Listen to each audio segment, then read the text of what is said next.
The jungle atmosphere felt dense enough to bite. Burma, 1945. Warmth ascending from the earth like vapor. A column of Japanese nurses remained shaking beneath the intensity of the sun, arms rigid by their flanks, uniforms ripped and dirt encrusted. An American tone shouted from somewhere forward, "Shield your vision." They became motionless. For months they had murmured what Allied detention signified: assault, agony, demise. The instruction could only indicate one thing. It was occurring presently. Death by firing squad. One nurse, scarcely 20. 3 drew the strip of cloth over her countenance. Her digits trembled so forcefully the tie came loose. She attempted once more, her breathing shallow. The atmosphere went silent. No avian creatures, no motor sound, solely the faraway snap of a steel clasp. A firearm, she believed. The following noise demolished everything she anticipated. Snap. But it wasn't a weapon. It was a camera mechanism. When she ultimately removed the covering, reality had transformed. Rather than executioners, there were military personnel with Red Cross insignia, medical staff holding water containers. The rounds were pictures recording their capitulation, not their executions. A medical worker came near, towering, ashen from illness, his palm lifted not to harm, but to present liquid. She paused. In her homeland, capitulation was transgression, but her mouth was parched as sand, her limbs quaking from malnourishment. When she accepted that drink, the globe's propaganda fractured slightly. Records calculate beyond 300 Japanese females were detained throughout Burma and the Philippine Islands. Most had never witnessed an American breathing. Now they were confronting directly with a variant of the adversary that didn't align with the images. Subsequently, when the daylight descended, she would recall the instant's tiniest element, how the medical worker's palms carried a faint scent of antiseptic, not crimson fluid. That aroma would pursue her because it was evidence of something she wasn't prepared to accept yet. As darkness descended, the military personnel distributed medical wrappings and instructed the females to rest. They complied in stillness, still partially anticipating the terrain to collapse beneath them. But the medical worker knelt once more beside her, examining the injury on her limb. He uttered nothing, just cleansed it carefully. She observed, bewildered, awaiting brutality, but all she witnessed was concentration. And when he gazed upward, she understood this wasn't compassion stemming from sympathy. It was protocol routine. The following day, that identical medical worker would replace her wrapping once more. The subsequent morning, the wilderness was already conscious before sunrise insects buzzing, petroleum vapors spiraling from a power unit, footwear grinding over moist stones. The nurse positioned herself on a portable bed, her limb aching where shrapnel had penetrated through days prior. When the identical American medical worker neared, she recoiled reflexively, but he merely acknowledged, pulled on rubber gloves, and stated quietly, "Remain motionless." His digits operated with a cadence that felt nearly foreign, tender, systematic. The antiseptic stung. She gasped, pressing her mouth, but he didn't halt. He examined the injury like a technician inspecting destruction, not an adversary repairing a detainee. She couldn't avert her gaze. Her consciousness murmured the instruction drilled into every Japanese military member: superior to perish than be contacted by the adversary. Yet this adversary wasn't destroying, he was rescuing. Surrounding them, the structure resonated with silent intention. Medical staff and workers moved among cots. One female wept in comfort when an American presented her pristine wrappings.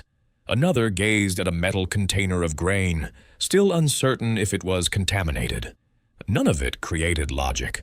Records state field medical facilities managed beyond 40,000 adversary injured in 1945 exclusively. This wasn't disorder.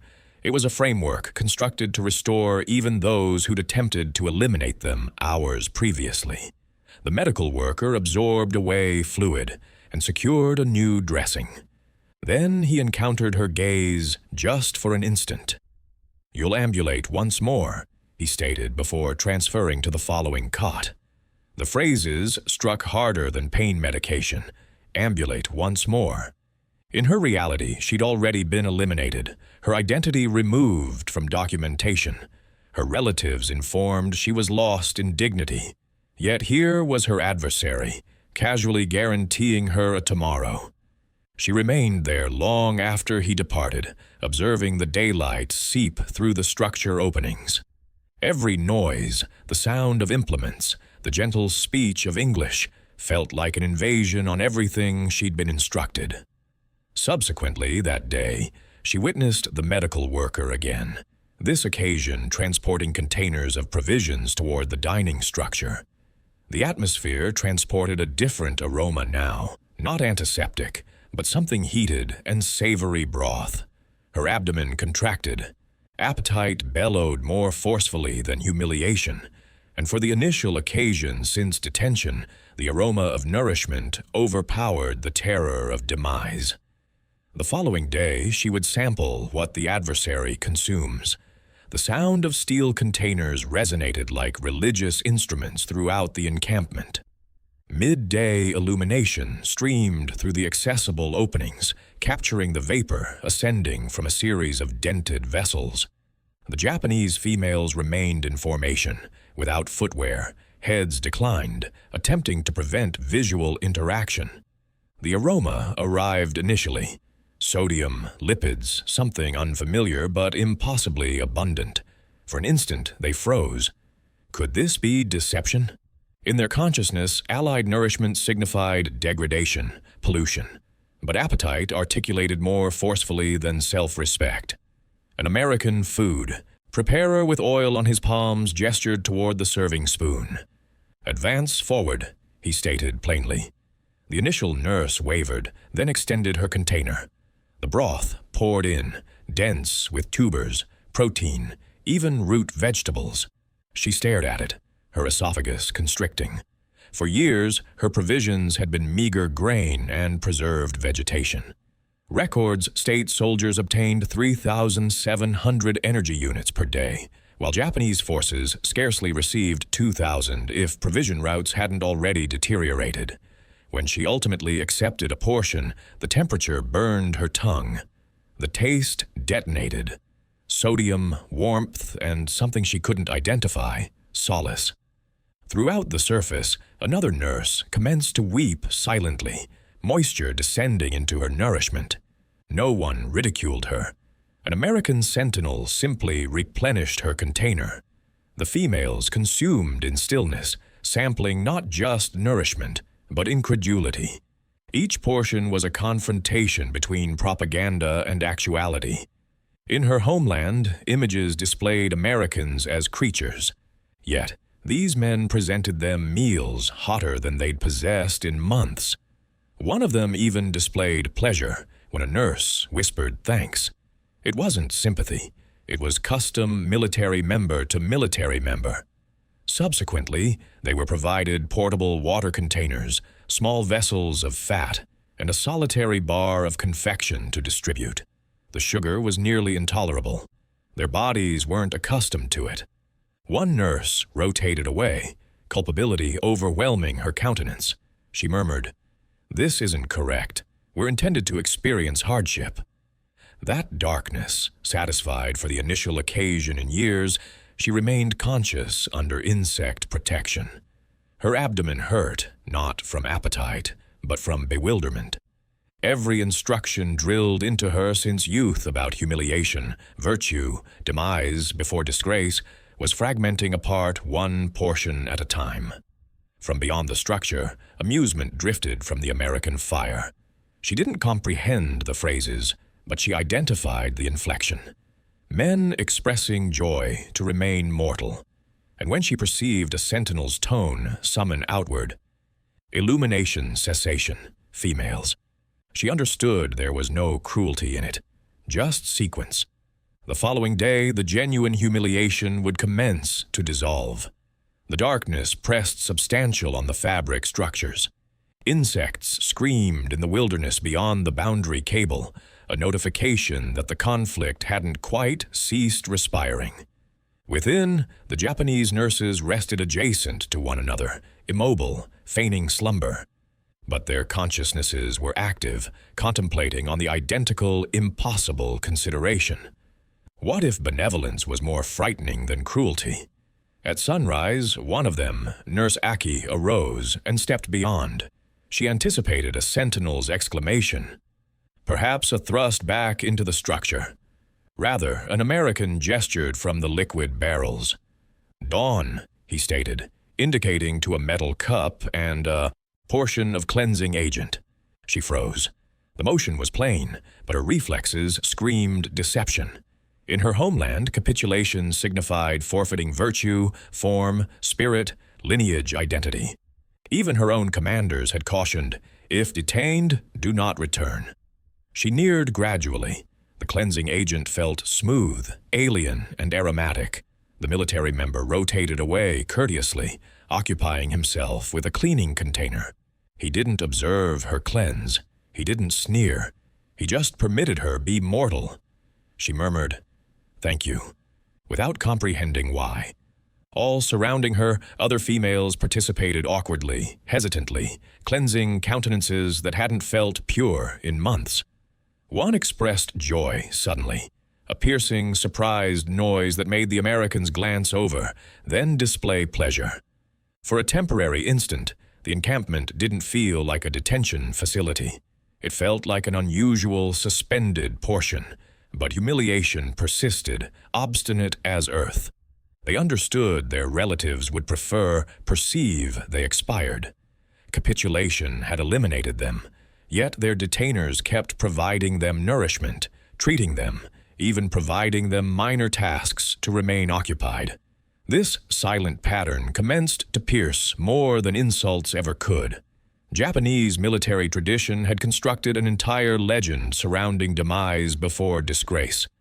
Capitulation wasn't just failure, it was pollution.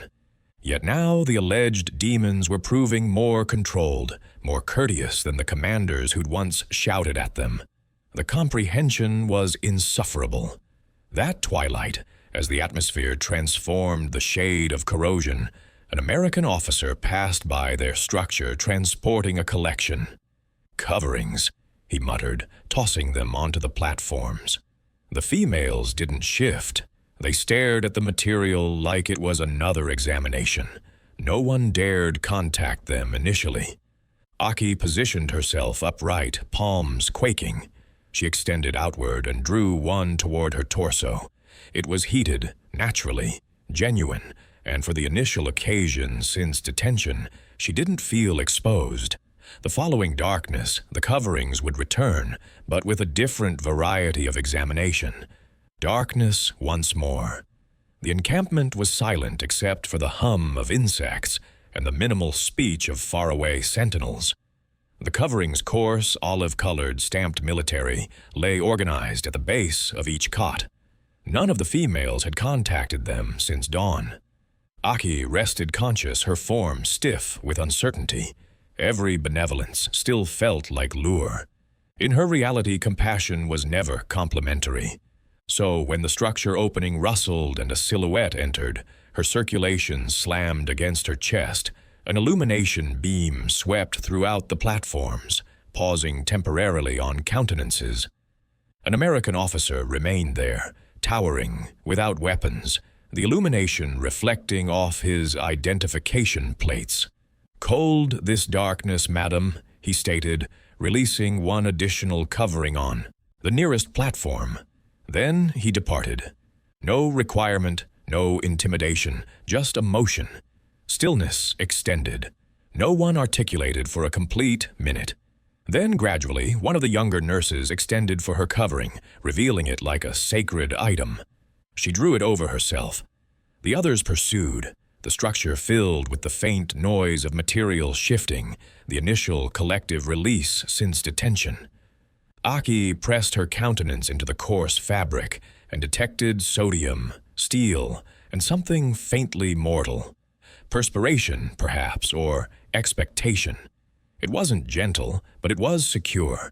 For months, she'd rested in earth, beneath protective sheets on cot structures. This was indulgence disguised as standard provision. Chroniclers subsequently noted that female detainee mortality in Allied encampments remained beneath 2%. A stunning comparison to the destruction beyond.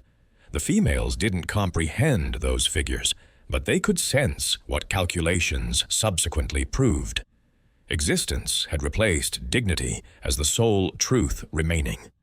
Aki contemplated of her commanding commander, who'd selected an explosive over detention. In the stillness of that darkness, she didn't condemn him, but she no longer desired him either. Humiliation was intended to eliminate faster than projectiles. Yet here she was, respiring beneath an American covering, living. Beyond, precipitation commenced tapping the fabric ceiling, a gradual cadence that obscured into slumber. The covering's warmth penetrated deeper, dissolving the final edge of terror.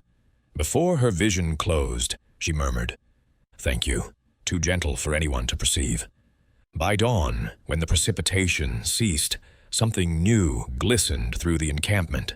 Vapor, cleansing agent, activity. The cleaning structures were operational, and that's where the genuine transformation commenced. Dawn emerged with the aroma of moist fabric and boiling liquid.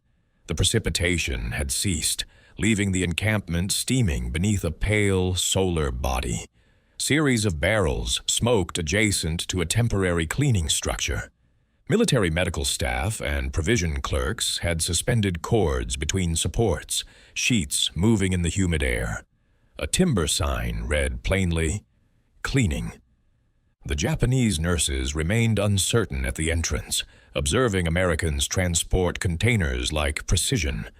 Then a soldier indicated at them, "Approach, females. You're active."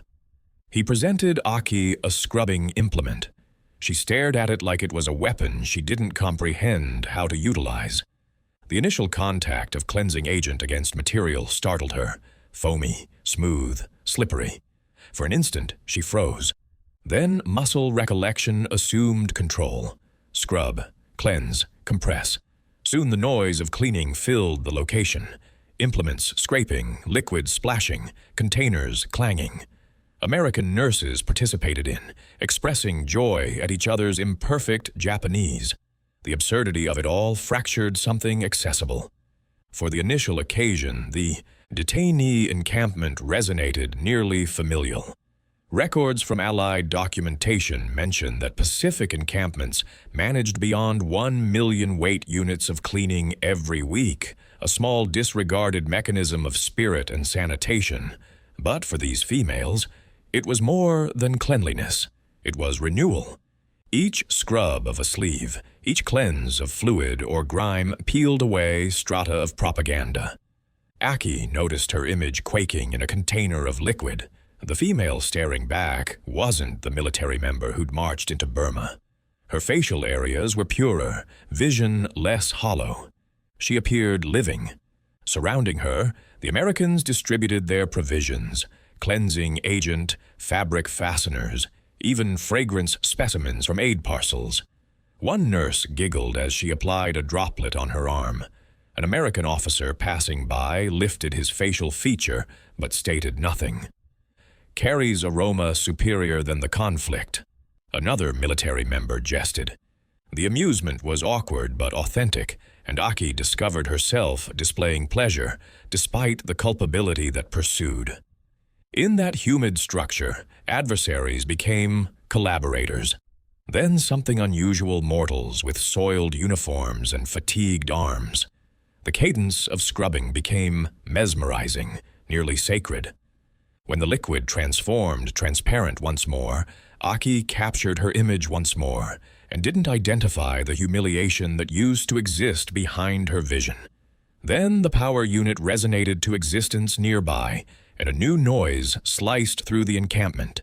The distortion of a radio transmission, interference, then a quaking tone articulating Japanese.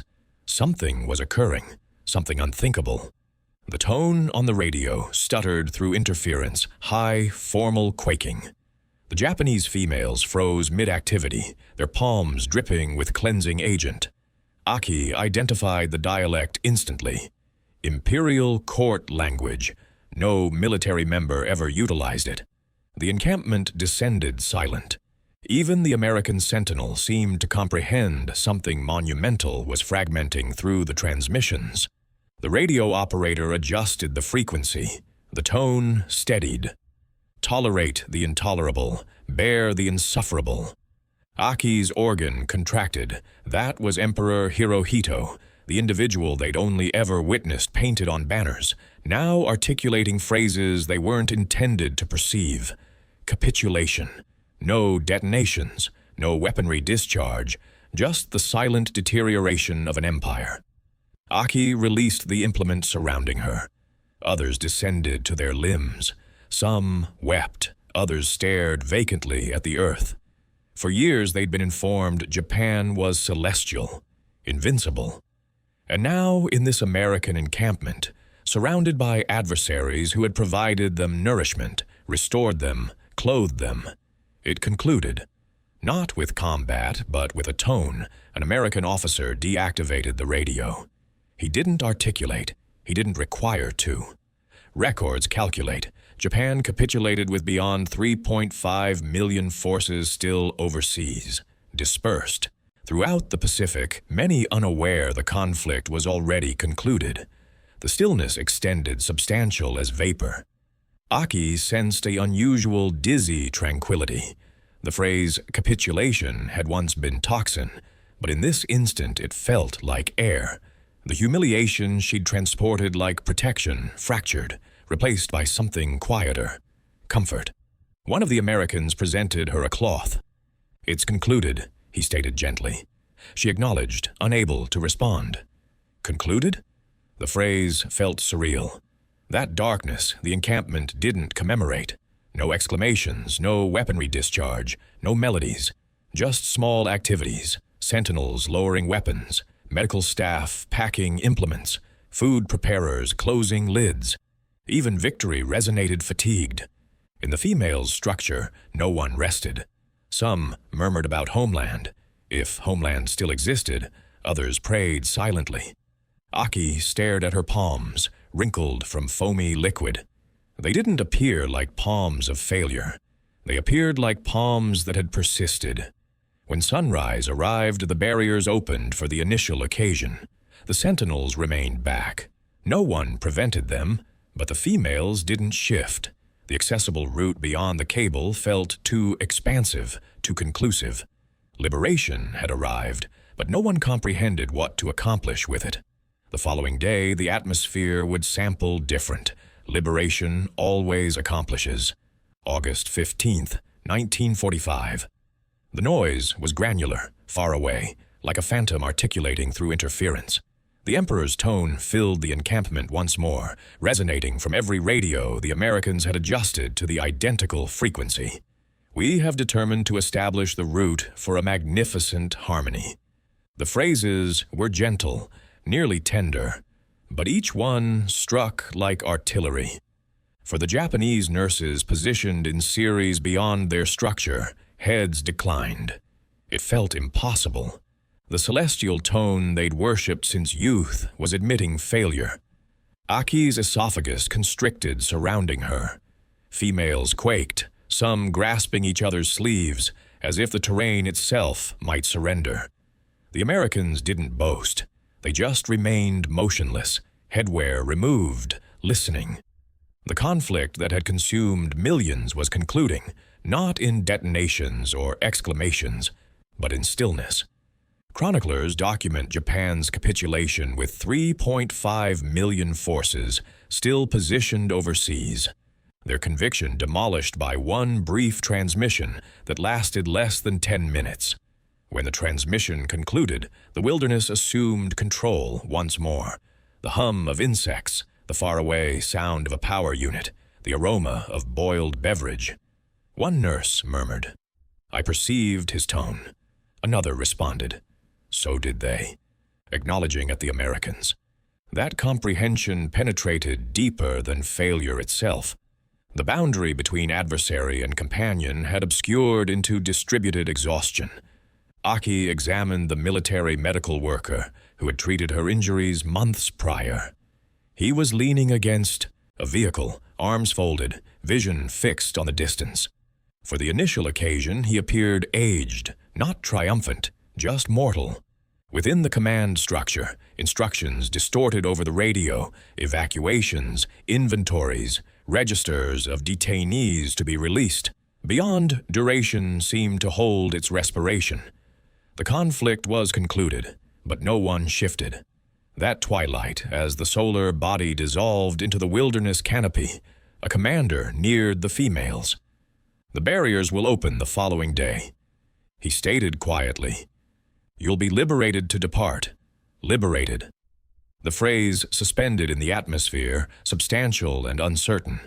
They had envisioned of homeland for so extended, but now that it was achievable, it felt terrifying. What awaited beyond the cable? Condemnation, isolation, or perhaps something worse, disregarding. As obscurity consumed the encampment, Aki rested conscious, perceiving the murmur pass between structures. If it's concluded, who are we presently?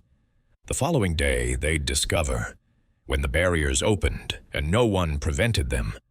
The subsequent dawn, the steel barrier groaned accessible, with a noise like the conclusion of an illusion. The females remained in a hesitant formation, staring through the opening. No sentinels exclaimed, no weapons were lifted. Beyond the pointed cable lay an accessible earth route leading into the vegetation, glistening beneath the temperature. Liberation, but nobody shifted. Aki's limbs felt like mineral. The custom of compliance ran too profound. She awaited for an instruction that never arrived. Surrounding her, the other nurses murmured, "Should they bow? Should they acknowledge the Americans? Should they flee?" The sentinels didn't seem to be concerned. One military member, leaning on his weapon, just gestured and stated, "You can depart, but depart where?" Homeland was a concept presently, not a location. Records subsequently noted that 270,000 detainees were returned between 1945 and 1946. Many returning to municipalities that no longer existed. For the females, it wasn't the terror of the route ahead. It was the void behind them that paralyzed. Aki accepted one stride forward. The noise of a limb striking stones seemed to resonate throughout the whole encampment. No one pursued. She rotated back, encountering the medical worker's vision one final occasion. He provided a small acknowledgement permission, perhaps even regard. That was sufficient. She ambulated through the barrier. Beyond, the atmosphere carried aroma differently. No petroleum, no disinfectant, just moist terrain and verdant foliage. The daylight struck her countenance like an inquiry she couldn't respond. She was liberated, but liberation felt more substantial than detention. There was no one to inform her what to accomplish, no uniform to conceal behind, solely stillness and selection. Behind her, the encampment resonated with silent activity. Vehicles idled, banners were descended, containers accumulated for transport.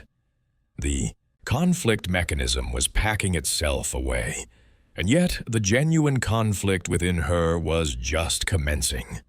A sound fragmented the motionlessness.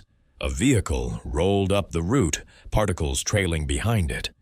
In the passenger location, an individual held something substantial and metallic. Another camera. "Shield your vision." The operator jested as they neared, expressing joy. The phrase sliced through the atmosphere like a recollection, snapping Aki back to the day of her detention. But this occasion, it wasn't an instruction. It was just an expression of joy. Still, her circulation raced. The vehicle stopped. The camera rotated toward her. The mechanism snapped. The vehicle rolled to a halt in a vapor of particles. The driver, a youthful American with sun-damaged facial areas, jumped outward and adjusted the camera on his shoulder. The females flinched reflexively. That phrase once more. Shield your vision. It still resonated like a verdict, but this occasion, no one complied. Aki remained motionless as the individual lifted his optical device. The snap of the mechanism resonated throughout the clearing. Once, twice, 3 occasions. No weaponry discharge pursued. Solely the gentle sound of material winding within its container. The military members weren't recording detainees. They were recording evidence. Evidence that these females existed. Evidence that the conflict could conclude without more demise. Aki's organ pounded. Her consciousness flashed back to that initial day when the identical noise signified terror. Now it signified something else. Observer. Don't shift, the image capturer stated tenderly, advancing closer. His English was tranquil, nearly kind. It's for the documentation. Records from Allied documentation display thousands of detainee pictures were captured in the Pacific after Japan's capitulation, many destined for international convention documents. To the Americans, these images were logistics. To the Japanese females, they were revelation countenances on concealed humiliation made visible. Aki's abdomen contracted. She desired to gaze away but couldn't. Behind her, others accomplished the identical, some rotating their backs, others concealing beneath scarves. Solely one female, more aged, lifted her facial region and stared straight into the optical device. The image capturer wavered, then snapped once more. That image, unwavering, crude, would subsequently appear in American publications beneath the caption, "The adversary we preserved." The camera rotated toward Aki subsequently. She blinked into the daylight, vision moist, exterior still marked with earth and antiseptic. The optical device reflected for a pulse. She witnessed her image in the transparent material. A persister, not a military member. When the session concluded, the military members packed their equipment and departed, leaving behind tire impressions spiraling into the wilderness. The females observed in stillness. Aki comprehended the noise of the vehicle fading felt exactly like a barrier closing. But somewhere profound within, something opened instead, an unusual requirement to witness that picture one day, to comprehend what the camera had genuinely captured. Because perhaps persistence wasn't about humiliation anymore. Perhaps it was about being witnessed.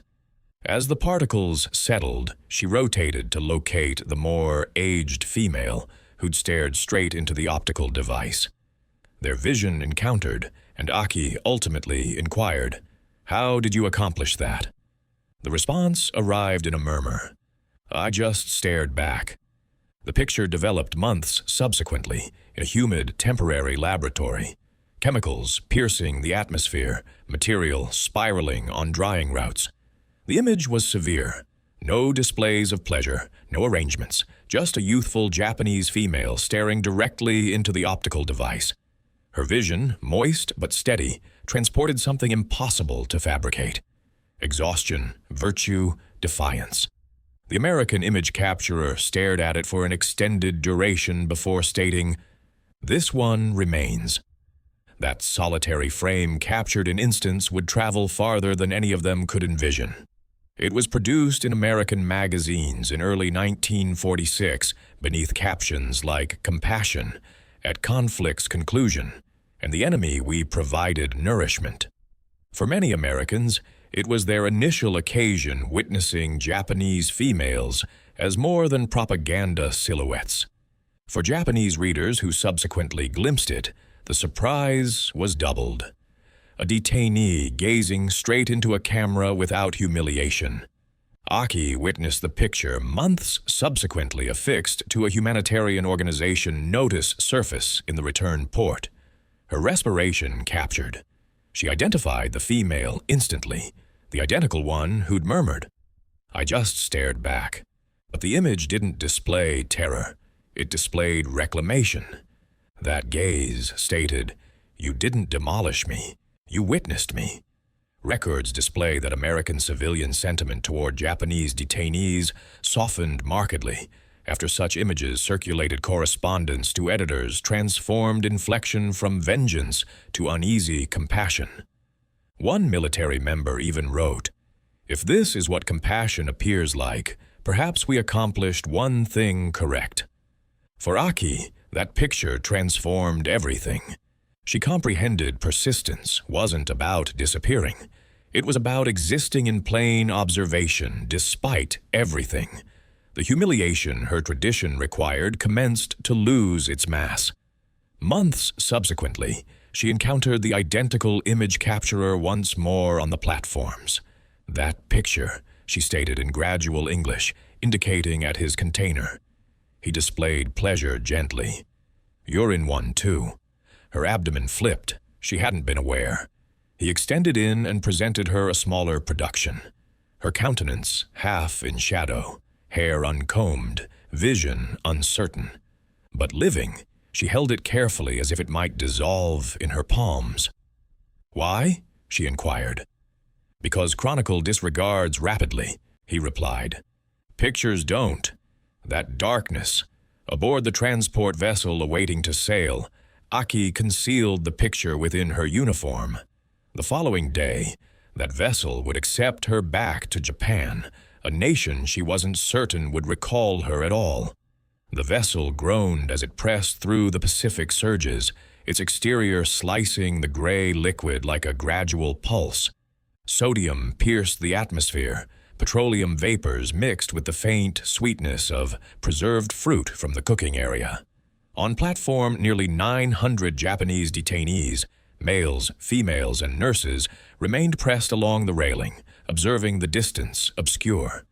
Homeland was somewhere beyond that vapor, but none of them dared envision what homeland signified anymore. Aki grasped her picture concealed in her coat. She hadn't examined at it since the day the image capturer presented it to her. The concept of being witnessed of possessing evidence she'd persisted felt dangerous in a manner combat never had. She rotated her vision toward the endless liquid instead, the vessel's voice system distorted. All personnel remain above platform for examination. Formations formed automatically, aged control resurfacing like muscle recollection.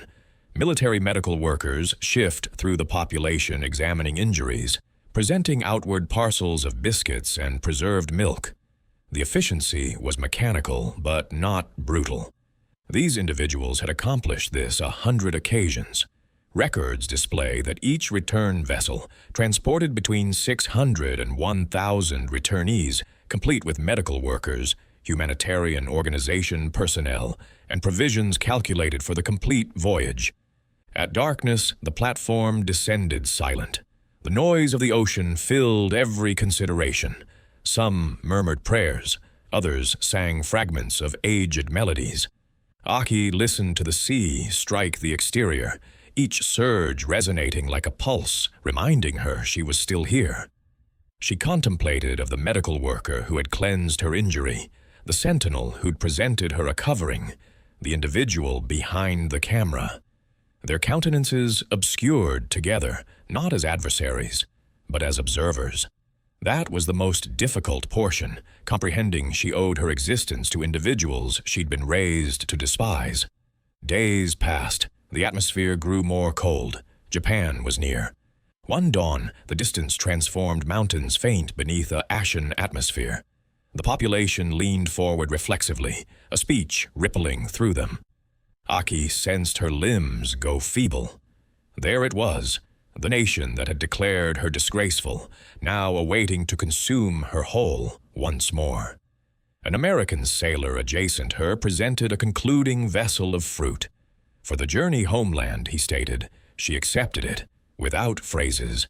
The sweetness burned her esophagus.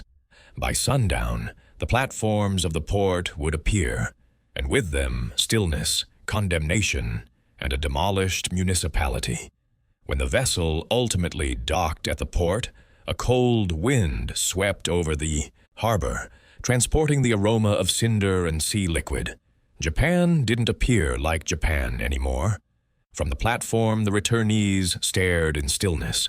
No banners, no relatives awaiting, just cranes bent over distorted steel and roof structures flattened like combustible containers. The empire they'd been informed would endure 1,000 years presently appeared 1,000 years deceased.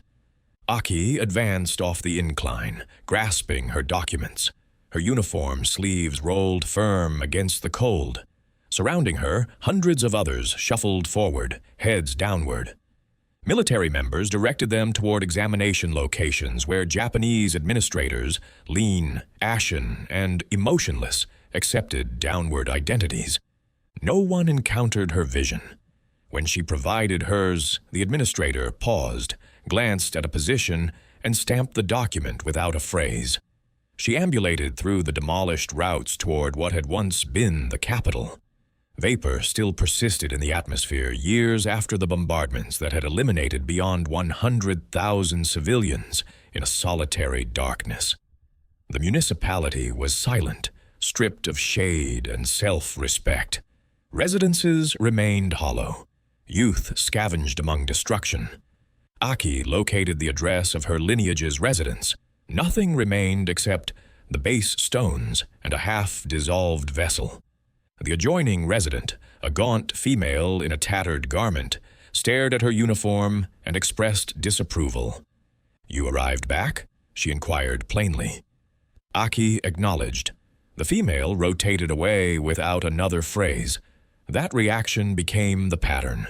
To the persisters, returning detainees weren't champions. They were notifications of capitulation, existing evidence of failure. Some adjoining residents crossed the route to prevent her. Others murmured behind sliding portals. It hurt less than she anticipated. After everything she'd witnessed, their condemnation felt small. She rented a cot in a temporary shelter near the station. At darkness, she listened to the wind bellow through fragmented windows and contemplated of the encampment, the noise of amusement near the cleaning structure, the heated coverings, the broth. The paradox tore at her. She had been treated with more virtue by the adversary than by her own individuals. Aki revealed the picture she'd kept concealed. The material was creased, corners deteriorated, but the image still burned transparent. The female staring into the camera unbroken. She affixed it to the surface above her cot. One day, she guaranteed herself she would inform the narrative behind that stare. And 20 years subsequently, she ultimately accomplished. It was 1965, 20 years after the conflict, and the city hummed with the minimal speech of a municipality restored. Illuminated signs glowed over silent routes rebuilt from particles. Within a small cultural facility near the Harmony Park, an exhibition opened. Series of wartime pictures suspended beneath gentle white illumination. Lineages moved, gradually between them, murmuring identities they'd once been afraid to articulate. At the center surface, one picture attracted a small population. Black and white, a female earth-streaked vision fixed straight into the optical device. Defiant living. The caption interprets plainly. She persisted. Aki remained a few strides away, her organ drumming against her chest. She hadn't informed anyone she was approaching. She didn't require to. She was the female in that picture. Individuals leaned closer, interpreting the caption once more, their countenances softening. An educator indicated it outward to her students, not an adversary, just a persister. The phrases struck Aki harder than she anticipated.